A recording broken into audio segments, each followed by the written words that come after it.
Of you, कैसे हो सब लोग बेटा। तो आज हम लोग शुरू करेंगे एक्सरसाइज 1.2। एक्सरसाइज 1.2। इससे पहले 1.2 का हम लोगों ने इंट्रोडक्शन देखा था बेटा। आज हम लोग 1.2 पढ़ेंगे। ये है क्या एक्सरसाइज 1.2? बहुत इजी एक्सरसाइज है, इसमें बहुत कुछ है नहीं। बहुत ध्यान से सावधानी से अगर एक बार आपने 1.1 और 1.2 फील कर लिया तो फिर कुछ नहीं रखा। आपको चाहे जैसे क्वेश्चन दे दिए जाए। पहला क्वेश्चन कह रहा है कि so that the function f such that r to r, एक फंक्शन ऐसा है बेटा। फंक्शन क्वेश्चन नंबर फर्स्ट में कर रहा हूं तो ध्यान से देखिए। f such that r to r एक फंक्शन है और r to r एक ऐसा फंक्शन दे दिया। इन्होंने कहा ये एक फंक्शन है रियल टू रियल, मतलब उसका डोमेन भी रियल नंबर है और कोडोमेन भी रियल नंबर है। Defined by fx equal to 1/x। fx जो दिया हुआ है ये 1/x है। हमको चेक करना है ये 1 है कि, and then we have to check it is r2 or not। तो 1 के लिए हमने क्या बताया था? 1 के लिए हमने कहा था बेटा late x1 and x2 belongs to r star। कोई x1 x2 ले लो जो कि r में मतलब डोमेन में। उसके लिए हमको क्या दिखाना होता था? fx1 equal to fx2। यही स्टेप था हमारा। तो अगर चेक करो हमारा fx क्या है, हमारा फंक्शन ये 1/x है। तो अगर मैं fx1 निकालूंगा तो मुझे क्या मिलेगा? जहां जहां x है वहां वहां x1 कर दो। अगर f ऑफ x2 चाहिए मुझे, जहां जहां x है वहां वहां x2 कर दो। अच्छा, दोनों को क्रॉस मल्टीप्लाई करूंगा तो इट इंप्लाइज दैट x1 बराबर x2 ही तो आएगा। और एक बात जरा मुझे बताओ, मैंने कहा था कि अगर x1 x2 ले लो और उसका fx1 इक्वल टू fx2 दिखाओ और x1 बराबर x2 आ जाए तो वो 1/1। अच्छा, एक बात हमने सवाल कर रहे हो सर 1/1 कैसे हो जाता है? 1/1 इसलिए हो जाता है कि पहले आपने कहा था कि x1 और x2 R से बिलोंग कर रहे, डोमेन में x1 x2 है। फिर हमने एक कंट्रास्ट मेथड लिया, हमने कहा भाई ये दो डिफरेंट टाइप के एलिमेंट्स हैं, इनकी इमेज लेकिन सेम। मतलब इनडायरेक्टली मैंने ये कहना चाहा कि ये 1/1 नहीं है। एक तरीका होता है या तो डायरेक्ट किसी को बोल दो तुम गलत हो, या तो कुछ ऐसे करके प्रूव कर दो कि तुम सही हो, सामने वाला ऑटोमेटिक गलत हो जाएगा। वही हमने किया। हमने कहा दो डिफरेंट एलिमेंट्स है लेकिन उनकी इमेज सेम है। फिर हमने जब सॉल्व किया तो हमको बाद में पता चला कि ये दोनों एलिमेंट्स ही बराबर थे।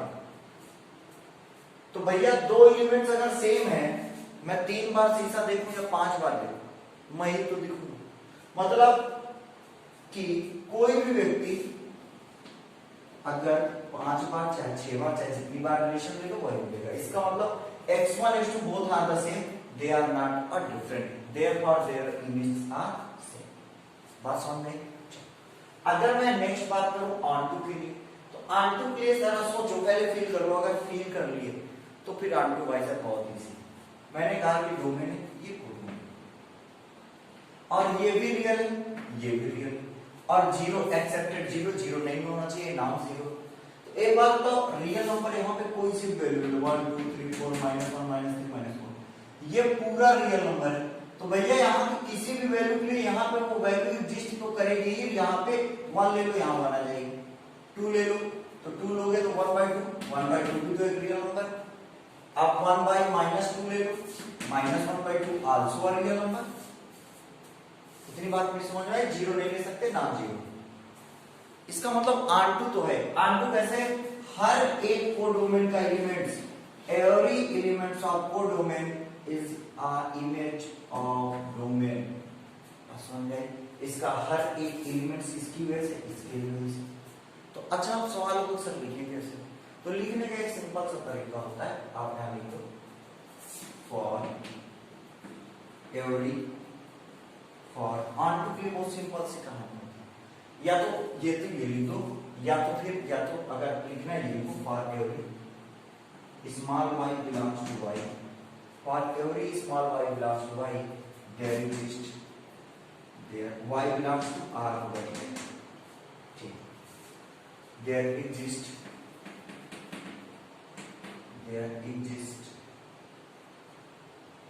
x belongs to r star, x belongs to r such that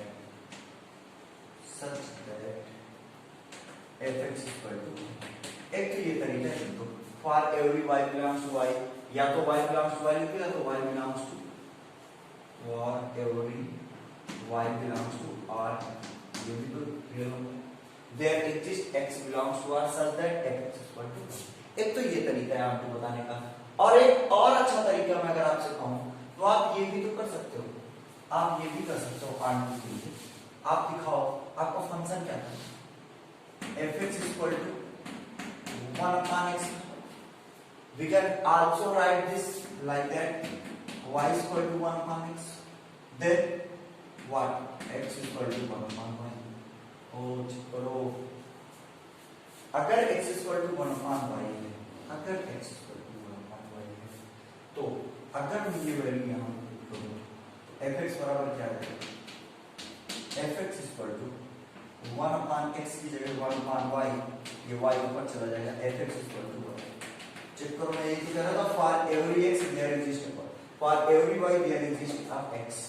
ये बात तो मैंने लिखी, for every y belongs to this there exists a x such that fx is equal to y। बात समझ में? अभी सर्कुलेट हो जाएगी सारी बातें, एकदम क्लियर हो जाएगा। अभी 2-4 क्वेश्चंस करने दो, सारी चीजें क्लियर हो जाएगी, घबराओ नहीं। इसका स्क्रीनशॉट ले लो, इसका स्क्रीनशॉट ले ली, स्क्रीनशॉट ले ली। तो अभी क्वेश्चन में इन्होंने और पूछा, क्वेश्चन कंप्लीट नहीं हुआ। इन्होंने कहा कि अगर मैं डोमेन को रिप्लेस कर दूं, क्वेश्चन में इन्होंने कहा, आगे पढ़ना, ये पहला क्वेश्चन, इन्होंने कहा domain replace by natural number. अगर डोमेन को हम नेचुरल नंबर से बदल दें, मतलब समझ रहे, डोमेन को इन्होंने नेचुरल कर दिया। अब ये बात ऐसी हो गई, अब ये बात ऐसी हो गई, n से r। अच्छा, ये n से r हो जाए चाहे जो भी हो जाए, स्क्रीनशॉट ले लियो ना। चलो, अगर n से r हो जाए तो ये 1 1 तो होगा भाई। क्यों 1 1 होगा? क्योंकि भैया यहाँ नेचुरल नंबर कोई सा भी रख लो, 1 2 3 4 5 6 इंफिनिटी तक कोई सा भी नेचुरल नंबर रखो, x की कोई भी वैल्यू नेचुरल रखो, for any natural value of x there will be a real number। यहाँ रियल नंबर ही r स्टार ही आएगा, चेक कर लेना।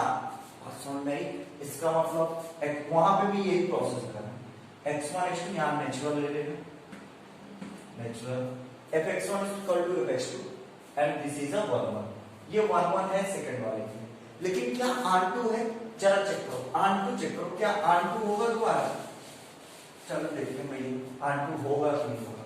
अगर ये नेचुरल है, ये r स्टार, हमने क्या कहा था, r2 का केस उल्टा होता है। 1 1 में क्या होता है कि हर एक एलिमेंट्स डोमेन के, for every elements of domain there must be a unique image in codomain. जैसे for every elements of domain there must be a unique image in codomain, ये 1 1 के लिए था। r2 के लिए क्या था? एवरी एलिमेंट्स, इससे doesn't matter, every elements of codomain must be a image of some element in domain. Domain के कुछ एलिमेंट्स की हर एक एलिमेंट्स ऑफ कोडोमेन क्या होना चाहिए? इमेज होना चाहिए। तो मेरी बात एक बताओ, यहां पर बेटा रियल में 1 2 3 भी तो, क्या यहां पे प्रूफ ले लिए कोई भी नेचुरल नंबर रीजन हो सकता है? आप कोई सी भी नेचुरल नंबर की वैल्यू रख दो, any for any natural number does 1 upon x gives 2 or 3 or 7 or 12 or 11 or 13।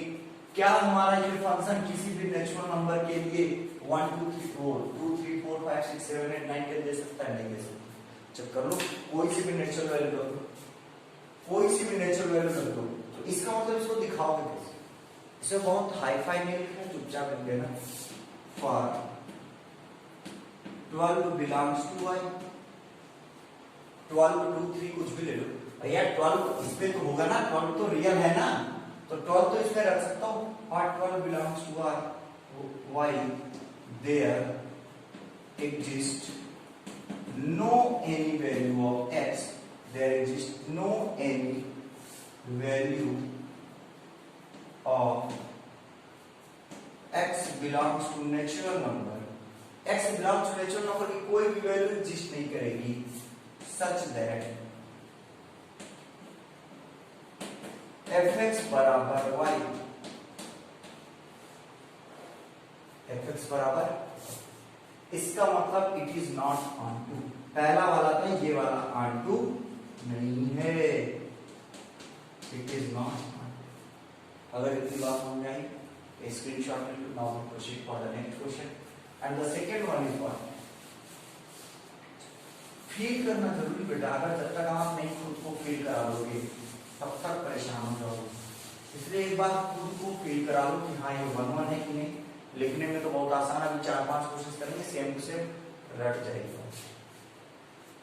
दूसरे का क्वेश्चन नंबर पहला कह रहा है function natural to natural function such that, ये सेकंड का first natural to natural fx बराबर x²। इसको तो मैंने एग्जांपल नहीं बताया जब इंट्रोडक्शन में।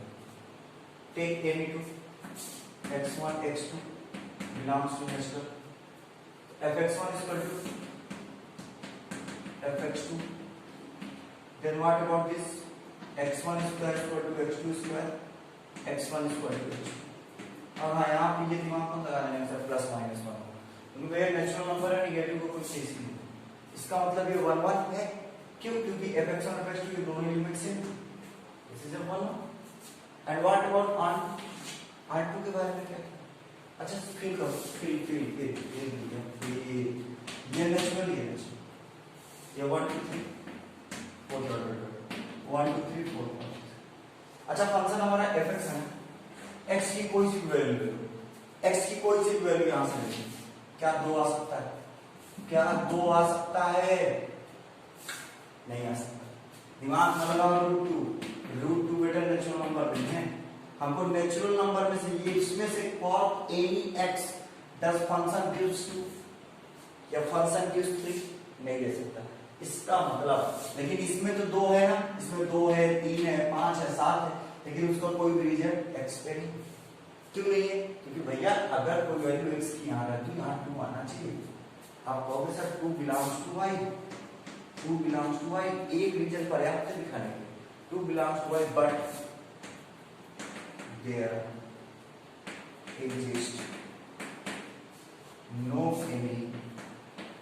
any value of x belongs to natural number such that fx बराबर y। ये बात बता रहा था मैं, कितनी सी बात है। so it is not on, it is not onto. देख लो भैया इतनी इजी सी बात है, आसान सी बातें हैं, इतनी बातें समझ में आती। ठीक, स्क्रीनशॉट ले। चलो अब हम चलते हैं नेक्स्ट के। चीजों को समझते जाओ, बहुत हाई फाई नहीं, बहुत इजी होते हैं। इनको एक बार अगर आप समझ गए तो फिर वैसा पूछोगे, फिर हमेशा के लिए समझ के समझो।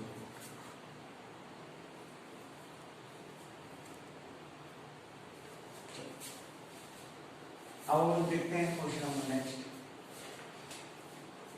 क्वेश्चन नंबर दूसरे के जितने पार्ट है वो सब आप करने वाले हो, मैं कोई नहीं बताऊंगा, एक बता दियो सब आप करोगे। क्वेश्चन नंबर तीसरा कर रहा हूं मैं, तीसरा थोड़ा सा अच्छा क्वेश्चन लग रहा है मुझे। क्वेश्चन नंबर तीसरा कह रहा है कि ग्रेटेस्ट इंटीजर फंक्शन कहां से कहां लिया है? r से r लिया है, रियल से रियल, और fx equal to greatest integer function. कह रहा है नाइदर व्हाट, नाइदर 1-1 ना। चलो दिखाते हैं ना, तो 1-1 है ना। तो भाई एक बात है, मैंने क्या बताया था इंट्रोडक्शन, जब कभी भी ग्रेटेस्ट इंटीजर फंक्शन आ जाए 2 नंबर्स कैसे लोगे? एक 1.2 ले लो एंड 1.5 3 1.7 कदाई जो मर्जी है सो ले लो, लेकिन डेसिमल तो कोई नहीं लेना, बिलोंग्स टू r। r ही तो है रियल नंबर। अब आपको क्या दिखाना होता था? fx1 equal to fx2, fx1 क्या है हमारा 1.2, fx2 क्या है बेटा 1.5। अच्छा एक बात बताओ, फंक्शन क्या है? फंक्शन है हमारा ये, x की जगह क्या रखेंगे 1.2 बराबर, इसकी जगह क्या रखेंगे 1.5, और देखो 1 equal to 1, oh my God 1 equal to 1 आ गया, दोनों की इमेज सेम आ गई, but numbers are not 1.2 does not equal to 1.2 does not equal to 1.5। इसका मतलब समझ रहे हैं? अगर जब ये दो डिफरेंट नंबर है तो इनकी सेम इमेज कैसे आएगी? क्लियर है मेरे बात? इट इज नॉट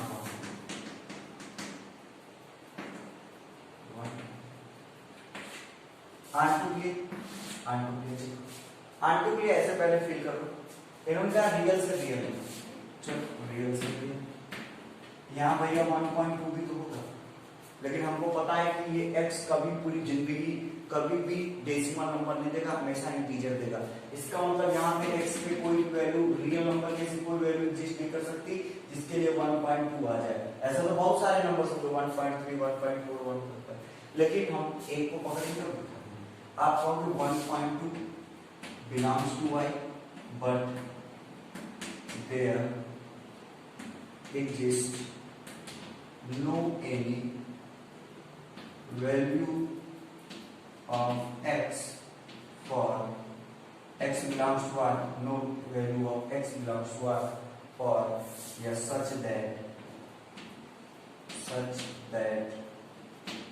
fx बराबर, इतनी बात अगर मेरी समझ में आ गई ये आंटू भी स्क्रीनशॉट ले। ऐसे लिखने का तरीका है, बहुत सिंपल तरीका है। आंटू की थ्योरी लिखते हैं, बहुत आसान है। अब हम लोग चलते हैं फॉर नेक्स्ट क्वेश्चन। स्क्रीनशॉट ले। चलो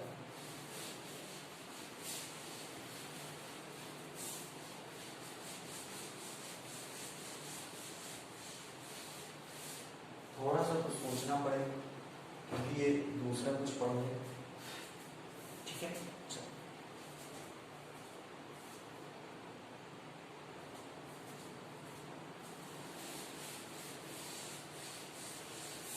क्वेश्चन नंबर 4 दे। Question number 4 I think modulus का होगा, fx equal to modulus function का होगा और mx सच दैट r से r देखते हैं यही होगा। 1.2 क्वेश्चन नंबर r से r f। हाँ चल, अब देखो ये क्वेश्चन है क्वेश्चन नंबर 4। हमने ये कहा था अगर ग्रेटेस्ट इंटीजर फंक्शन हो या मॉडुलस फंक्शन हो तो उसको क्या करना था? Let -1 comma 1 belongs to r। या देख लो -1 1 रियल नंबर है। तो अब हम क्या दिखाएंगे? f of -1 equal to f of 1 दिखाएंगे। और जैसे ही -1 रखेंगे तो मॉड -1 रखेंगे तो बाहर आएगा तो +1, बाहर आएगा तो 1 equal to 1 but -1 does not equal to 1। दो डिफरेंट की सेम इमेज कैसे हो सकती है? इसका मतलब बराबर नहीं है, 1 नहीं है भाई साहब, इट इज नॉट 1 फंक्शन। तो खुद ही चेक कर लो, मॉडुलस फंक्शन है, -1 या 1 दोनों की इमेज 1 ही होगी, तो इसका मतलब कहां से होगा? आंटू चेक कर। आंटू के लिए एक बात बताओ, ये रियल नंबर है और ये भी रियल नंबर है, तो इस रियल नंबर में नेगेटिव नंबर भी तो होगा, करो ना, यहाँ पे नेगेटिव नंबर भी तो होगा। लेकिन क्या कोई भी x की वैल्यू यहाँ रखने पे हमको नेगेटिव मिलेगा? नहीं मिलेगा। तो आप कहोगे -1 belongs to y but there exists no any value of x belongs to r such that fx screenshot. अब आप कहोगे सर क्या हर चीज में आंटू को ऐसे ही दिखाना है? नहीं, कुछ जगहों पे नहीं दिखाएंगे, वो स्पेशल केसेस होंगे। अभी मैं बता रहा हूँ कहाँ कहाँ नहीं दिखाना, जहां दिखाना है वहां बता रहा हूँ। चलो और नेक्स्ट क्वेश्चन।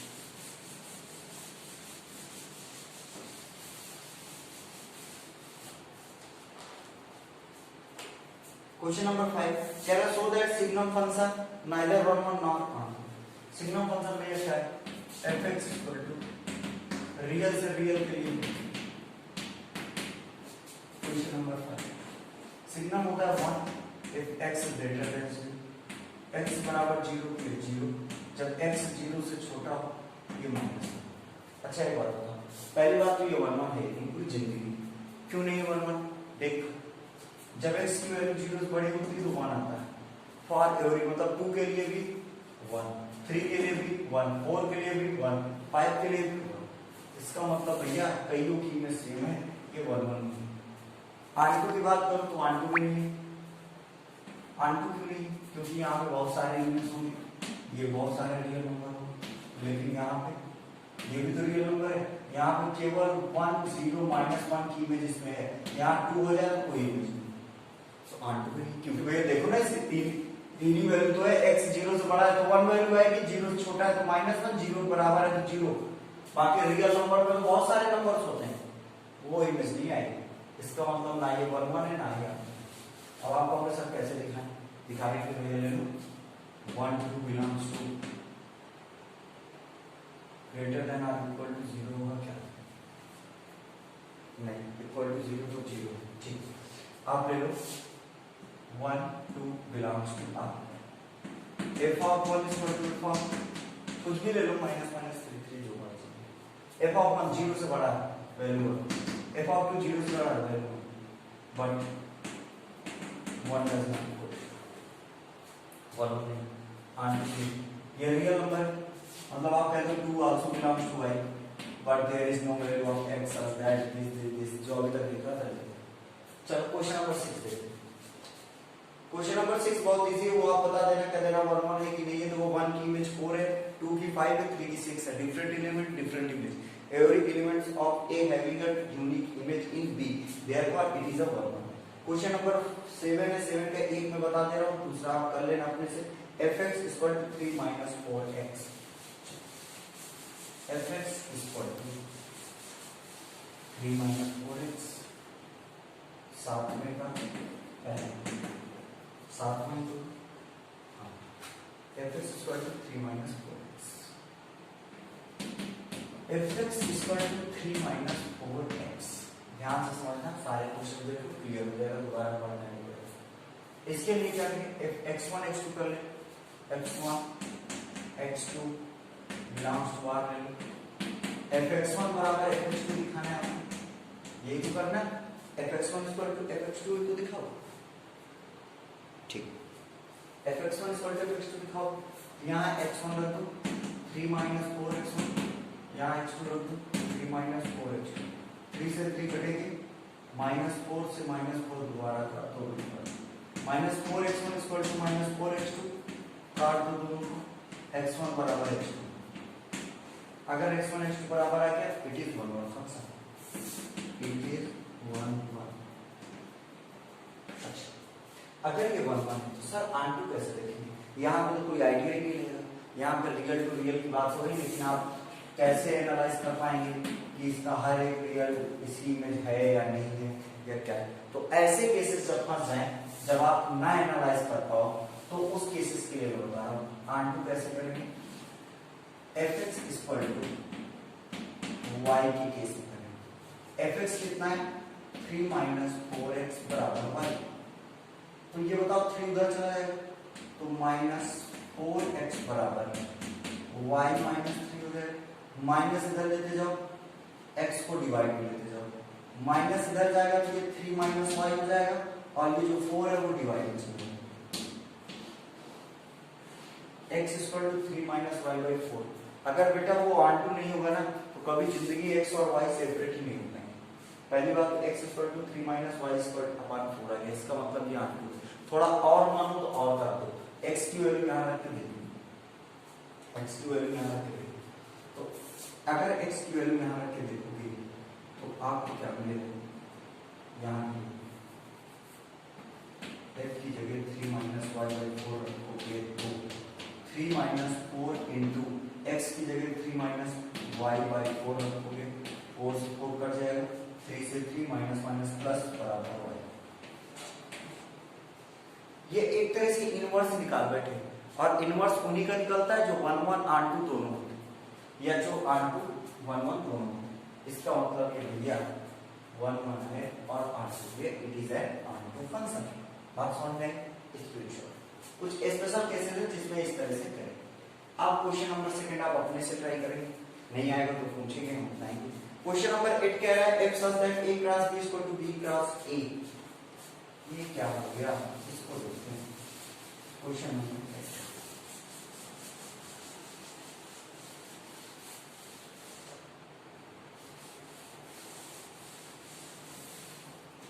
क्वेश्चन नंबर 8 कह रहा है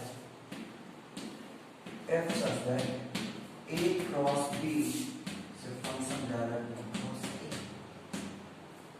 a cross b रिलेशन कैसा है, a cross b और b cross a, f of a comma b, f of a comma b बराबर b comma a।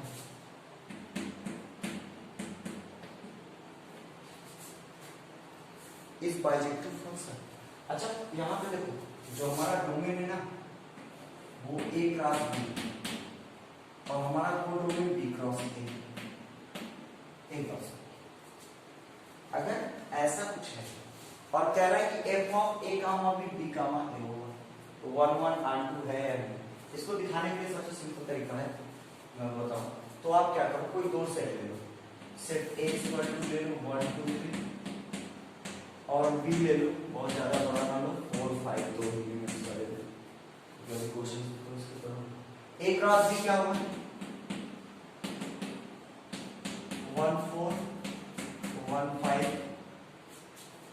श्योर, तो एक चलिए 1 4 1 5 2 4 2 5 and 3 4 और 3 5, इसको और b क्रॉस a क्या होगा, b क्रॉस a होगा भैया 4 कामा 1 4 कामा 2 4 कामा 2 5 कामा 1 5 कामा 2 और 5 कामा 3, ये मतलब a क्रॉस b में हम क्या मिल गया 1 4 1 5, इसको थोड़ा बड़ा करिए,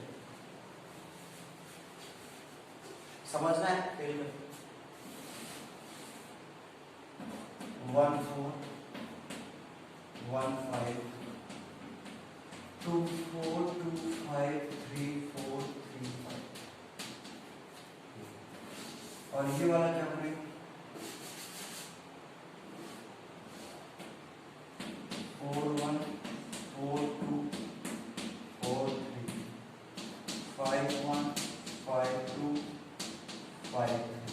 अब ध्यान से मेरी बात सुनिए, इसने कहा f a cross b b cross a भैया b क्रॉस a ही लिखते और ये a क्रॉस b के एलिमेंट्स। इसने कहा अगर f a कामा b लो तो b कामा a होना चाहिए, मैंने f 1 4 ले लिया, f 1 4 ले लूंगा तो क्या मिलेगा, इसका उल्टा 4 कामा 1, इसका मतलब इसकी इमेज क्या होगी, अच्छा इसकी इमेज क्या होगी, सॉरी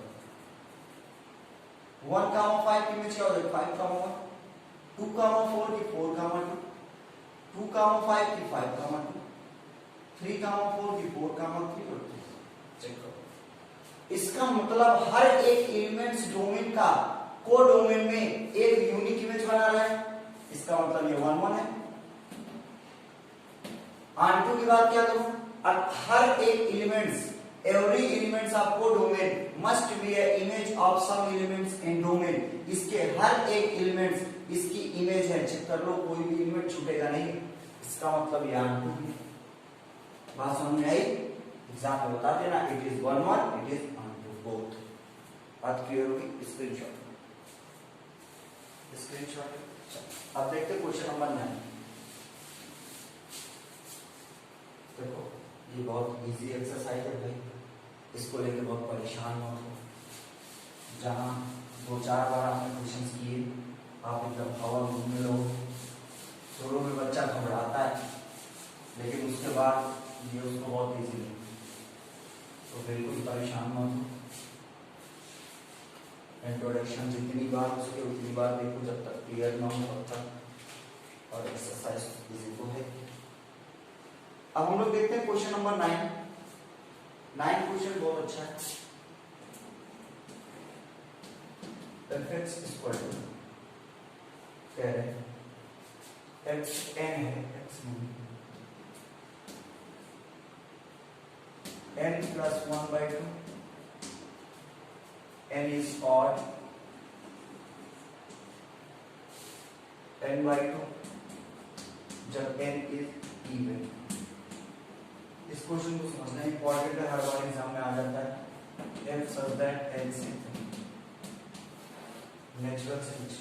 देखो भैया इसके तीन केसेस बनेंगे, वो वाला हम दिखा बुक से रख दूं बोल के सर के हम एक बार जान इसके कितने केसेस बनेंगे? तीन केसेस बनेंगे। तीन केसेस कौन कौन से बनेंगे? हम x1 x2 लेते थे, x1 x2 belongs to n, natural number से लेना है, नेचुरल से नेचुरल। तो अच्छा x1 ऐसा भी तो हो सकता है, x1 दोनों x1 x2 both are even, x1 x2 both are even, x1 x2 दोनों इवन हो सकते हैं। अगर दोनों इवन हो जाएंगे तो fx1 बराबर fx2 तो दिखाना है ना, केस 1 हमने लिया x1 x2 both are even, तो fx1 इक्वल टू fx2 तो दिखावे करबो ना। तो इवन के लिए क्या है? n/2 मतलब भैया x1/2, x2 भी तो इवन है, n/2 x2/2, 2 से 2 कट गया, x1 इक्वल टू x2। अभी मत बोल देना कि 1 1 है, अभी सब रखो थोड़ी देर। केस नंबर सेकंड, अगर मैं दोनों बोथ आर व्हाट ऑड, अगर दोनों ऑड ले लूं, x1 x2 belongs to natural number, दोनों ऑड भी तो ले सकता हूं। अगर दोनों ऑड हो गए तो क्या होगा? fx1 इक्वल टू fx2 दिखाओ, और x1 ऑड है तो यहां हम वैल्यू रखेंगे n की जगह x1 + 1/2, और x2 भी ऑड है, x2 + 1/2, 2 से 2 कट जाएगा, 1 से 1 कट जाएगा, x1 बराबर x2 आ जाएगा। अभी भी आप ये नहीं कहोगे कि सर 1 1 है, अभी कई केस बाकी। स्क्रीनशॉट ले लो, ये इतनी बोर्ड खाली हो तो यहाँ पे यूज करते हैं, हाँ काफी बोर्ड खाली। केस नंबर 3 यहाँ देख सकते हैं, केस नंबर 3, यही 3 केस बनेंगे, चौथा नहीं बनेगा, चेक कर लेना। अगर मैं कहूं x1 is odd and x2 is even, अब आप कहोगे सर x2 odd हो जाए, x1 even हो जाए, ये भी तो केस बनेगा भैया। जो ये करूंगा वही होगा, दोनों सेम रिजल्ट आएगा, दोनों कोई डिफरेंट नहीं आएगा, इसलिए मैं कहता हूं केवल एक 3 केस बनेंगे, चौथा सेम टू सेम हो जाएगा।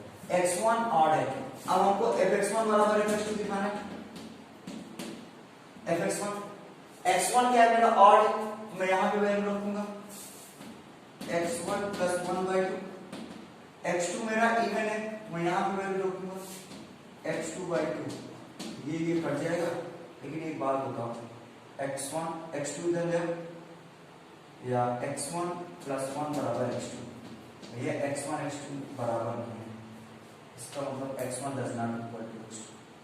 x1 does not equal to x2 हो जाए तो आप क्या कहते हो कि सर ये 1 1 नहीं, ये दो केस कोई मतलब के नहीं रहे। अगर एक ने भी गलती कर दी, एक भी अगर 1 1 नहीं है तो कोई 1 1 नहीं है, इसका मतलब it is not 1, it is not 1। बात समझे? कोई पूछे क्यों 1 1 नहीं है तो आप बताओगे सर क्योंकि अगर मैं एक ऑड ले लूं, एक इवन ले लूं, तो वो 1 1 के क्राइटेरिया को फुलफिल। इतनी बात समझ में आई तो स्क्रीनशॉट ले लो फटाक से, ठीक है, स्क्रीनशॉट ले लो। अब देखो इसने पूछा था चेक करो ये बाइजेक्टिव है कि नहीं, अगर ये 1 1 नहीं रहा तो बाइजेक्टिव भी नहीं रहा, फिर हमको चेक करने की कोई जरूरत नहीं, लेकिन चेक कर लेते हैं, फील लेते हो, चेक कर लेते हैं। आपके मन में ऐसा होगा सर चेक नहीं करेंगे तो क्या होगा, फेल तो करा दो। चल चेक करते हो, 1 1 तो चेक कर लिया, 1 2 चल लेट्स चेक फॉर 1 2। देखो 1 2 का केस मैं रखता हूं, थोड़ा सा इसको और क्लियर कर दूं।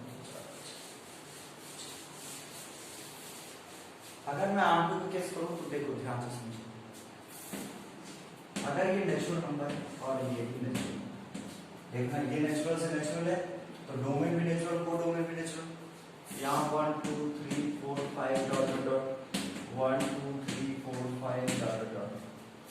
अच्छा अगर मैं 1 ले लूं तो 1 कैसा है, ऑड नंबर है, तो यहाँ रखोगे 1 + 1 2/2, 1 की बीच क्या आ जाएगी 1 आ जाएगी। अच्छा अगर मैं 2 ले लूं तो 2 कैसा नंबर है? Even number. तो यहाँ रखेंगे 2/2, 2 में से 2 कट जाएगा 1, 2 की भी इमेज 1 आ जाएगी। देख रहे, दो डिफरेंट एलिमेंट्स की सेम इमेज आ गई, इसीलिए कह रहा था 1 1 नहीं। समझ रहे? अब देखो ये 3 कैसा नंबर है? 3 ऑड नंबर, यहाँ रखेंगे 3 + 1/2 हो जाएगा, तो 3 1 मिलके 4/2 मतलब 2। 4 की भी इमेज 5 की इमेज 3, 6 की भी इमेज। ऐसे करके जितने नंबर होंगे सब की इमेज इसमें बनेगी, मतलब इसके हर एक एलिमेंट इसके इमेज होंगे। भैया आप चाहे जो सा नंबर ले लो वो किसी न किसी की इमेज होगा। इसका मतलब every elements of codomain is must a image of some elements in domain. Domain के एलिमेंट्स की इसके हर एक एलिमेंट्स इमेज हैं। ये तुम खुद ही फील कर लो, इमेज बनती चली जाएगी हर बार। इसका मतलब ये आंटू, ये आंटू है लेकिन 1 1 नहीं। बात समझ में? अगर इतनी बात चली समझ में, तो now we proceed for the next question. Question number next जो है वो और अच्छा क्वेश्चन है। क्वेश्चन नंबर नेक्स्ट देखो भैया, कह रहा है कि a = r accepted -3। Question number 10 इसी की बात करते हैं बस, ये लास्ट क्वेश्चन इंपॉर्टेंट है। a = r एक्सेप्टेड 3, ये 3 है भैया। अब नेक्स्ट कह रहा है b r accepted 1. Consider the function f such that a से b defined by fx equal to, ये फंक्शन डिफाइन करा रहा है x - 2/x - 3 is 1 1 and R to justify your answer। ये 1 1 R2 है कि नहीं, ये कहेंगे आपको अपने आंसर को जस्टिफाई करना। चलो जस्टिफाई करते हैं अपने आंसर। एक बात बताओ, ये a जो लिया है r एक्सेप्टेड 3 क्यों लिया है? इसने रियल नंबर लिया लेकिन 3 को छोड़ दिया। क्यों? क्योंकि अगर 3 ले लोगे तो 3 में से 3 चला जाएगा, 0 हो जाएगा, ये टेंजेंट टू इनफिनिटी हो जाएगा, इसलिए इसने 3 को छोड़ा। अब आप कहोगे सर 1 को कैसे छोड़ा? अभी मैं बताता हूँ, 2 मिनट वेट कर लो, थोड़ा सा सब्र रख लो, बता रहा हूँ 1 को क्यों छोड़ा। अब हमें x1 x2 लेना पड़ेगा। x1 x2 belongs to r accepted 3 ना हो बाकी चाहे कोई भी हो। तो अब हमको क्या दिखाना है? 1 1 चेक करा रहे हैं ना, फॉर 1 1 ध्यान देना, फॉर 1 1 fx1 बराबर fx2। fx1 जहां जहां x है वहां ये फंक्शन तो हमारा यही ना, जहां जहां x है x1 रखो, x1 - 2 अपॉन x1 - 3। अब x2 रखो, x2 - 2 upon x2 - 3। Cross multiply करो, इसका यहाँ इसका है, ये x1 x2 -3x1 और x1 x2 -2x2 2x2 और +6। चेक कर लेना एक बार तुम लोग, इधर क्रॉस मल्टीप्लाई कराओगे तो x1 x2 -2x1 x1 x2 -2x1 -3x2 +6। यहां तक आ रहा है, बोर्ड पे आ रहा है। चल अगर इस 6 से 6 कट गया, x1 x2 से x1 x2 कट गया और -3x1 इधर है, -2x1 इधर ले आओ, 2x2 इधर ले आओ, -3x1 2x1 इधर आएगा, 2x1 हो जाएगा प्लस का, इधर -3x2 और 2x2 इधर आएगा 2x2। अच्छा ये कितना है? -x1 बराबर -x2 minus minus plus, O my God, x1 बराबर x2 है, इसका मतलब ये 1 1 है, इट इज 1 1। कर लेना, तो बताया था, स्क्रीनशॉट ले। Now we proceed for the onto. Pass on है, अब चलो ऑनटू लेते हैं, स्क्रीनशॉट ले लो।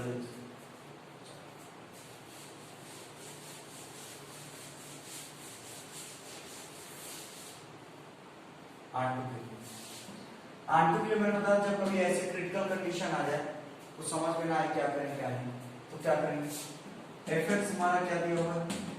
x - 2 upon x - 3। यही था ना, चेक कर लेना भाई, यही था। हाँ ये तो इसके लिए हम लोगों ने क्या किया था, y दिखा दिया।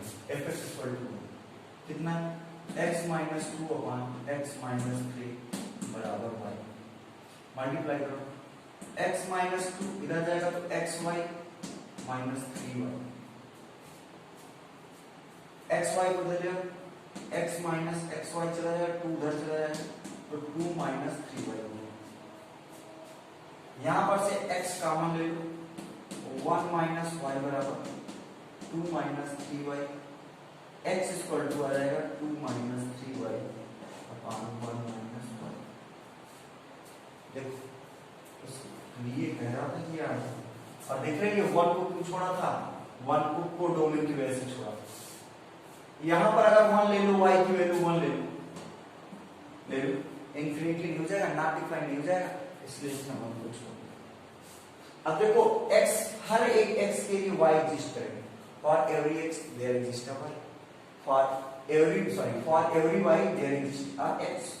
इसका मतलब it is what, it is onto, it is also onto function.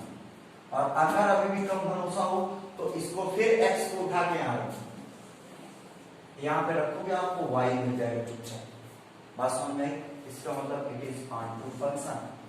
और ज्यादा लिखना चाहो तो लिख दो कि for every y belongs to r excepted -1 there exist x belongs to R accepted -3 such that fx बराबर, यहाँ तक बात समझ में आई तो स्क्रीनशॉट ले लो।